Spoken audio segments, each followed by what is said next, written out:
Muy buenas tardes, una vez más, bienvenidos acá con la Biblia abierta. Vamos a seguir trabajando con el libro de Isaías. Y bueno, como yo no tengo respuesta con quienes están oyendo y leyendo conmigo, espero que haya una comprensión de por qué estamos haciendo esto. Podíamos haber leído el libro de Isaías, como otros libros hemos leído, buscando las enseñanzas, significados, pero en este caso, primero el libro de Isaías es muy extenso, estaría un mes entero, varias semanas, pero dado que es un libro de contenido muy poético, aunque no es poesía del estilo romántico, sino es poesía de tomar la manera en que Dios hablaba con una, digamos, con una majestad, con un poder, con una fuerza, con gran cantidad de palabras de condena y anuncio de juicios y, como decimos siempre, alertas. Y entonces está dentro de los libros proféticos como género literario, pero está también dentro de los libros poéticos, porque han sido traducidos del hebreo tomando todo este contenido que vemos en las Biblias más modernas, no pasa así en Reina Valera, que las tenemos traducidas, si estaba en verso en el hebreo, traducidas en verso, en este caso en el español.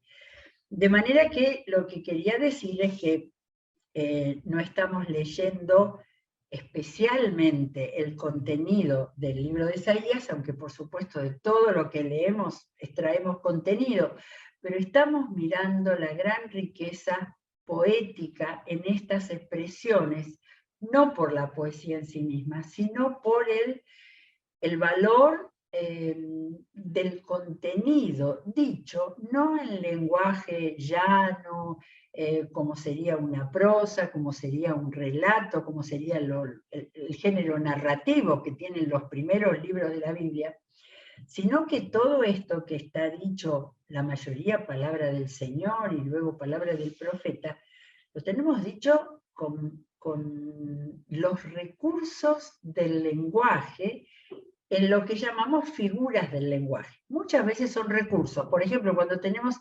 enumeraciones de palabras, de conceptos, cuando tenemos repeticiones, todo eso lo podemos llamar recursos, pero tenemos figuras cuando a cosas, situaciones o personajes reales se los menciona con evocando, como dice la parte técnica de las metáforas o de las figuras, evocando otra cosa, otra situación con la cual se está de alguna manera comparando, ¿sí?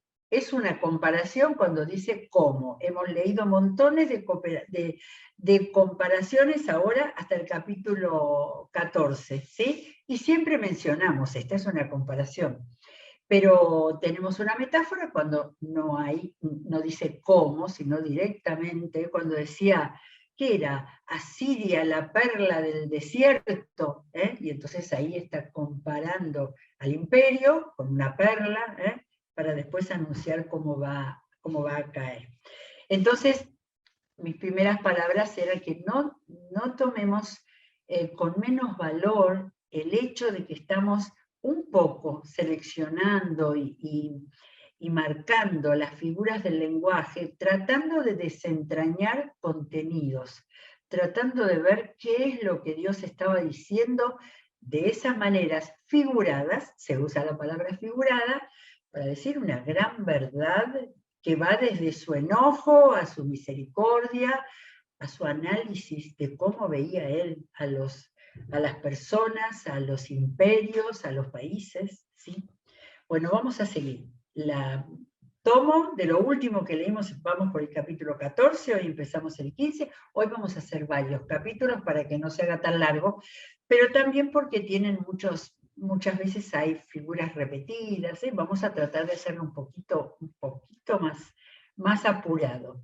Lo último que leímos era una figura le está hablando en capítulo 14, versículos 29, le está hablando a los filisteos, ¿sí? Cuando aparezca el próximo país mencionado, vamos a buscar un mapa y vamos a poner los dos juntos para comparar cómo las palabras de Dios en este tiempo del profeta Isaías estaban apuntando a los 4 puntos cardinales, a lugares totalmente muy diferentes, algunos cercanos a Israel, otros muy lejanos, ¿sí? Así que lo último que leímos era una profecía contra Filistea, y después vamos a mirar dónde está Filistea. ¿Dónde les dice en el 29? Todos ustedes filisteos, no se alegren de que se haya roto el bastón que los golpeaba. ¿Sí? Se ve que en algún momento filisteos se liberaron de hablar, cada vez que aparece el bastón, es alguien que gobierna, ¿sí? Y no sé exactamente a quién se refería ahí. Puede ser que haya sido alguna llegada, acá creo que mis notas de la Biblia de estudio me dice algo así, que puede ser que haya sido alguna de las incursiones de uno de los reyes del imperio asirio que hayan llegado a tocar Filistea. Entonces acá les dice, pero vamos a mirar la figura, no se alegren de que se haya roto el bastón que los golpeaba, porque una víbora saldrá de la raíz de la serpiente, su fruto será una serpiente voladora. Esto es una figura digna de los animes japoneses y de todas las cosas terribles que hay ahora en filmografía, muchas de ellas para que le gustan a los niños, pero de figuras espantosas, algunas con figuras de la antigüedad, porque esto de la serpiente voladora tiene algo que ver con imágenes que tenían en aquel tiempo. De manera que me acuerdo que dije en el último programa que no sé bien qué puede significar esto. De todas maneras, era algo aterrador. Y era algo que les estaba diciendo, no se alegren que perdieron ahí el mandato del pueblo opresor, porque va a salir alguna otra cosa peor. Y yo no sé si se estaba refiriendo proféticamente a Babilonia, que iba a venir después. Y ya vamos a ver. Bueno, capítulo 15 dice profecía contra Moab. Y acá nos dice, la ciudad moabita de Ar está arruinada. Son todas ciudades que han desaparecido, de manera que no tenemos nada nuevo acá. Pero ¿saben una cosa? Que me olvidé del final del capítulo 14. Perdón, porque el final tiene algo muy interesante del estilo en el que Dios habla siempre.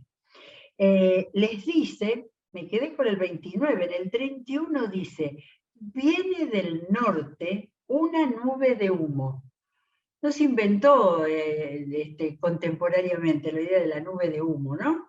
No, hay una comparación que Dios ya usa ahí. Viene del norte una nube de humo y nadie rompe la formación. ¿Vieron esa formación de nubes que van moviéndose perfectamente sin que se rompan? Bueno, pero acá está diciendo viene del norte y esa nube de humo está hablando de un nuevo imperio opresor, ¿eh? Y entonces el 32 era lo que me había olvidado. Dios hace una nueva pregunta. ¿Qué respuesta se dará a los mensajeros de esa nación? Acá hay una palabra para su pueblo, para Israel. Miren lo que dice, y después de cosas tan horribles como esas de la víbora que estaba diciendo, pues que el Señor ha afirmado a Sión. Y Sión era Judá, y de allí, y que allí se refugiarán los afligidos de su pueblo. De medio de toda una profecía tremenda que leímos el otro día en el capítulo 14, de repente la última parte, y ahí se cortó, porque ahí después viene la profecía contra Moab, pero ahí está diciéndole, todavía, no dice todavía, eso lo agrego yo, pero en Sion todavía va a haber un refugio. Ahora, esto se lo está diciendo a los filisteos. Yo no sé si Darío está en condiciones de ponerme el mapa y vamos a mirar los dos, habla de filisteos y ahora viene Moab. Miren, este mapa es un mapa que tiene todo, ¿no es cierto? Acá están los dos imperios. Pero tenemos el imperio que nos interesa en este momento, el terror venía del imperio asirio. A ver, yo tengo que habilitar acá para poder ver y poder yo, ahí está, sí, muy bien. Entonces, el imperio asirio, se ve mi cursor, llega hasta aquí donde está este sombreadito medio rosa-naranja, ¿sí? Y llegó hasta acá, ¿sí? Lo que pasa es que el imperio de Babilonia vino después, ¿ah? Ahí está, ahora sí, muy bien. El imperio asirio era el que tenía su ciudad en Nínive, su capital, la tremenda, fastuosa Nínive, ¿sí? En este entonces Babilonia era el país de los caldeos donde todavía no habían crecido. Ellos fueron imperio cuando avanzaron y lo primero que se tragaron fue al imperio de Asiria. Por ahora, donde estamos nosotros en este momento del libro de Isaías, está hablando de Asiria, que viene desde aquí, que cubría toda esta zona y que llegaba hasta Egipto. A Egipto, la zona cercana al Nilo donde estaban las ciudades. De manera que nosotros tenemos acá, tenemos a el pequeño Israel al norte, el país que estaba al norte era Siria, y tenemos al sur Jerusalén y toda la mitad era Judá en el sur y Israel en el norte. Y acá, sobre la costa, era el país de los filisteos. Contra los filisteos peleó Sansón, contra los filisteos peleó David, nunca pudieron sojuzgarlos totalmente. Y hoy día, en esa misma cinturón junto al mar Mediterráneo, está la franja de Gaza, que nunca Israel pudo llegar a sojuzgar. De manera que es tan importante el estudio de la historia. Pero en este momento estaba Siria. Fíjense, tenemos que Dios le está dando al profeta Isaías para que hable, para avisarle a los filisteos lo que les va a pasar. Y habla de eso que les dice que no se alegren que por un tiempo se libraron, viene como una nube, es una metáfora, viene una nube de humo en formación. Solamente en ese tiempo todavía dice Sión, donde está Jerusalén, Jerusalén está sobre el monte de Sión, todavía ahí va a haber refugio. Pero empieza el capítulo 15 y empieza a hablar de Moab. Nos fuimos al otro lado del Jordán, acá está el Mar Muerto, al otro lado del Mar Muerto. Del otro lado del Jordán y del Mar Muerto estaban las naciones Edom al sur, Moab, Amón, que habían seguido siendo ajenas y enemigos de Israel y de Judá.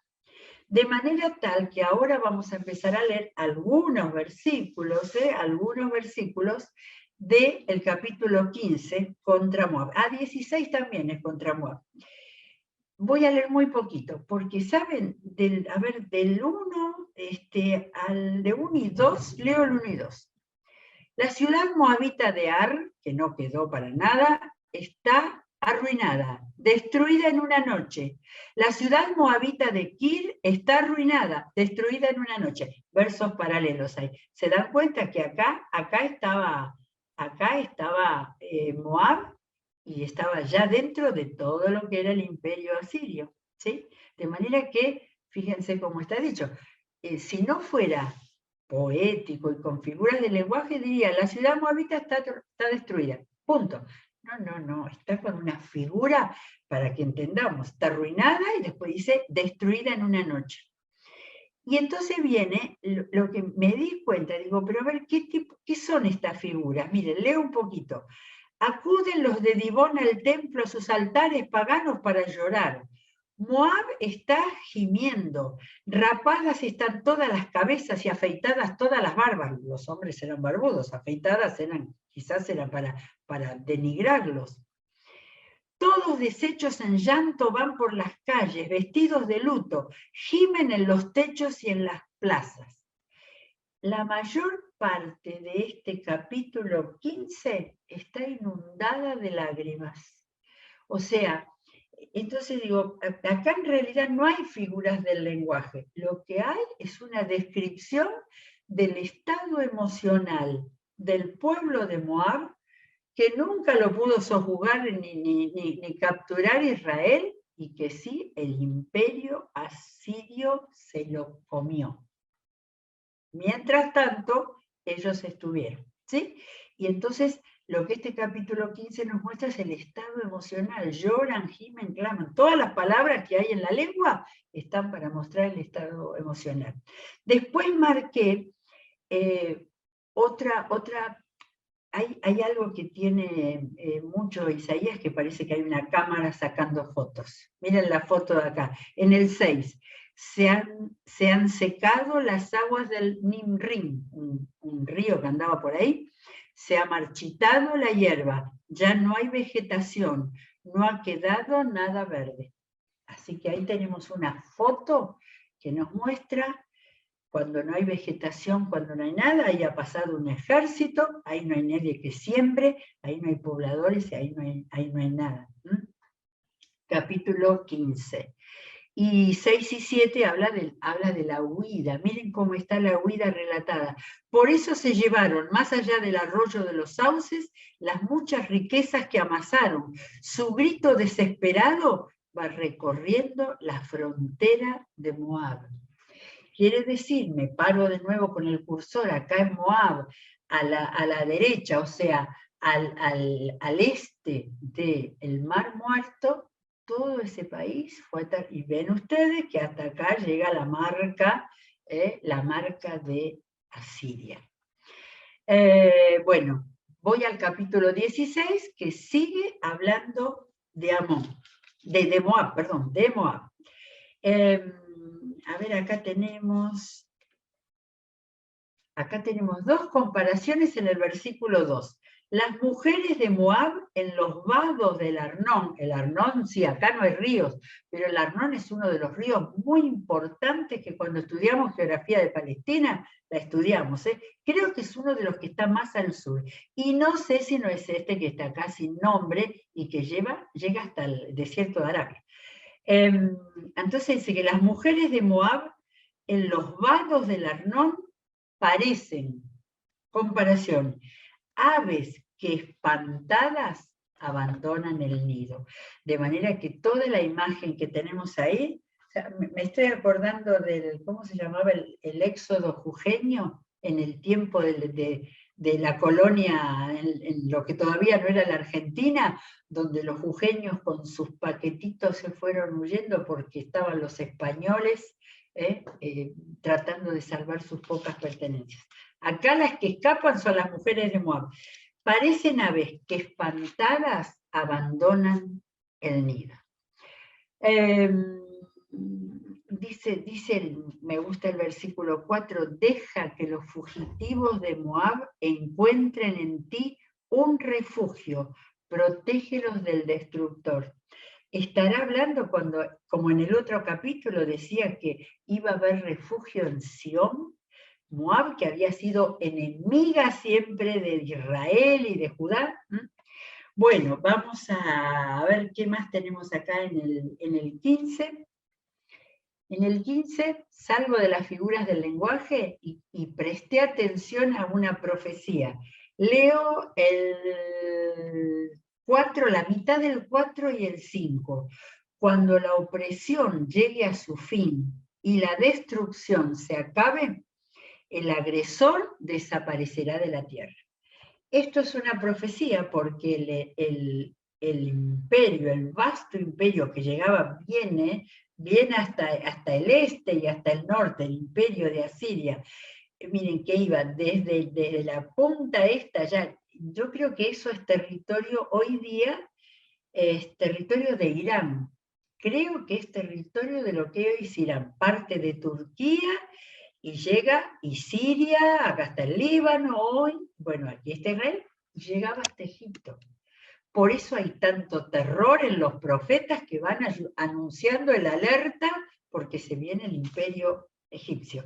Y entonces, pero después ahí viene el profeta Isaías escribiendo sin saber de qué estaba hablando, digo yo, el trono se fundará en la lealtad y un descendiente de David reinará sobre él con fidelidad. Será un juez celoso del derecho y ansioso de hacer justicia. En medio de todo eso que Dios está hablando, porque el versículo 6 vuelve a hablar de Moab, pero ahí en medio está la profecía. Lo que yo digo, Isaías no debía entender, un descendiente de David, ¿cuándo? ¿Quién sabe? ¿Ah? Estaba de alguna manera preanunciando la venida del Mesías. En el 6 hay algunos adjetivos y sustantivos con respecto a Moab. Hemos sabido que Moab es extremadamente orgulloso. Hemos sabido de su soberbia, de su orgullo y arrogancia y de su charlatanería sin sentido. Así que si pasamos a adjetivos, todos los sustantivos, está diciendo soberbio, orgulloso, arrogante y charlatán. Por si no quedaba duda.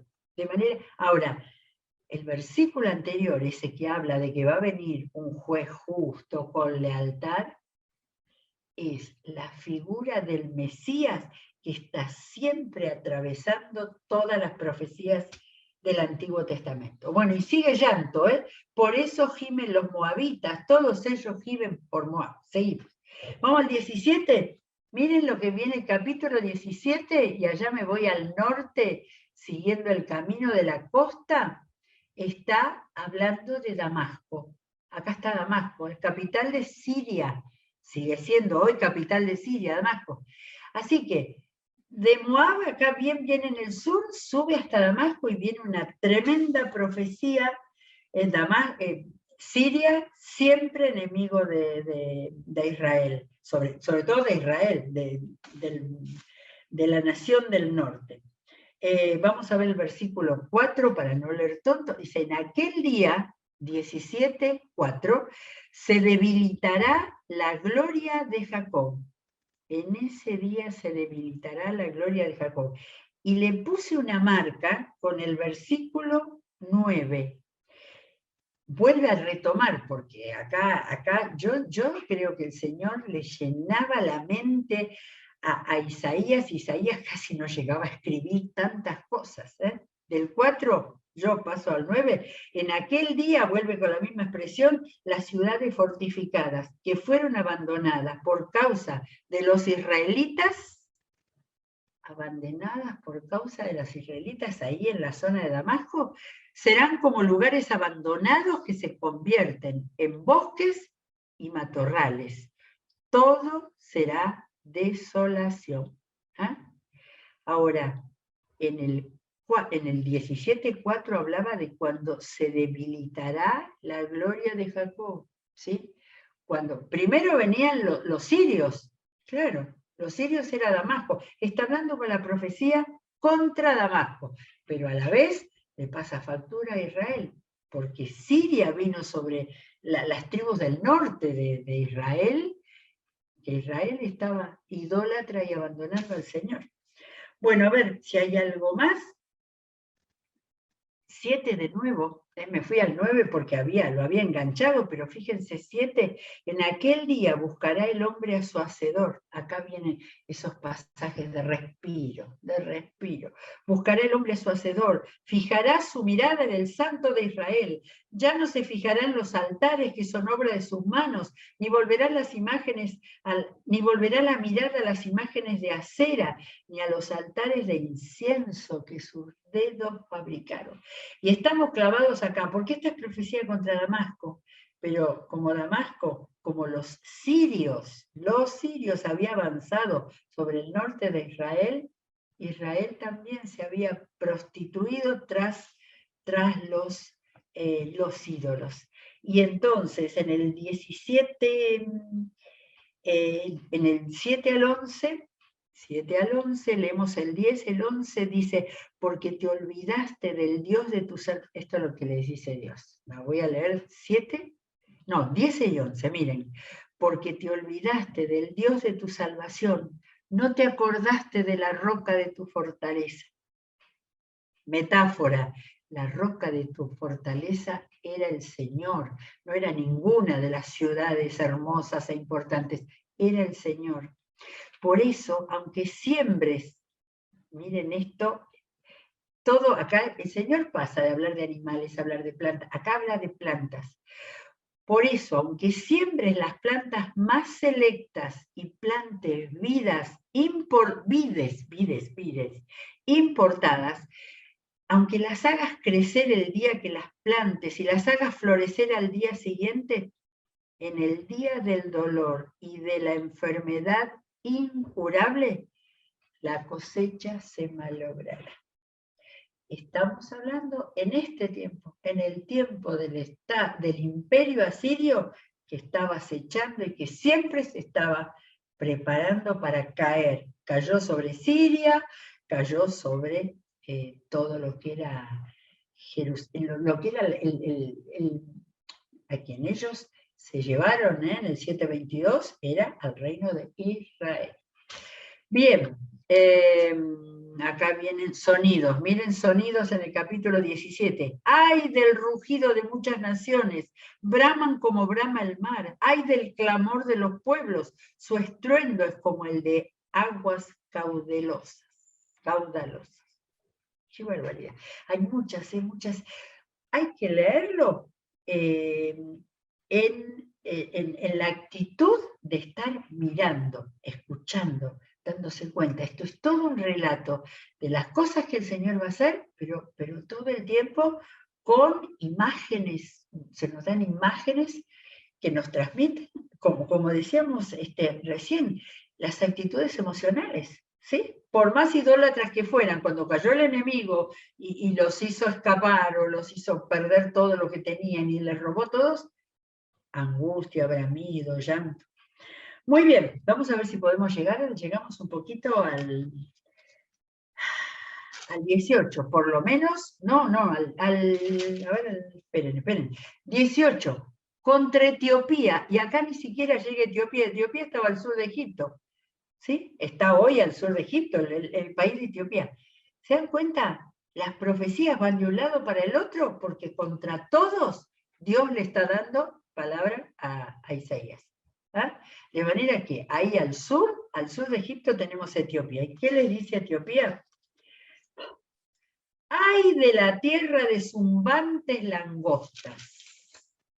Más allá de los ríos de Cus. Cus era uno de los nombres que se le daba a Etiopía.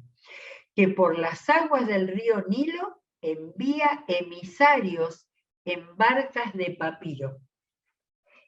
Acá está todo relacionado. Y mi comentador ahí abajo, porque yo fui a mirar a ver por qué habla de langostas, va a venir, dice que puede ser una metáfora del imperio que viene, o también puede ser realmente langostas que había mucho en esos países. ¿Ah? De manera que ya veo que nos queda poquitísimo tiempo, entonces habla a Etiopía, ya lo vamos a leer mañana, habla como referencia a un ejército o como referencia a todo el estado de desolación. Ahora, impresionante. Acá está Nínive, esta era la capital del imperio asirio. Todo esto fue dominado por este pueblo cruel, depredador hasta el máximo. Muy bien, vamos a seguir entonces mañana con el 18 y después viene Egipto, así que le toca a todo esto. Gracias por el mapa, es excelente mirarlo y ubicarse. El profeta Isaías tenía todo esto sobre sus hombros. Así que bueno, gracias a Dios por la palabra que nos muestra y también nos muestra cómo Dios no, aunque permita en la actualidad, Dios es juez justo, está mirando el estado de nuestro mundo para orar cada vez más fervientemente, clamando por nuestro país, por nuestro mundo. Que Dios los bendiga. Mañana vamos a seguir leyendo Isaías. Será hasta mañana.